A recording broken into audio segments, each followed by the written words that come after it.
Hello, today I'm in Nissan Leaf. In this video I'll show you how to customize instrument cluster display. At the beginning, take a look at the instrument cluster and navigate through it using this panel on the steering wheel.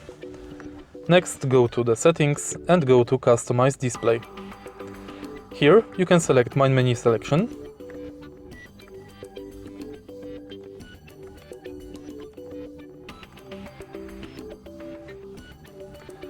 Next, you can manage Eco Info settings, where you can enable Eco Drive Report or View History.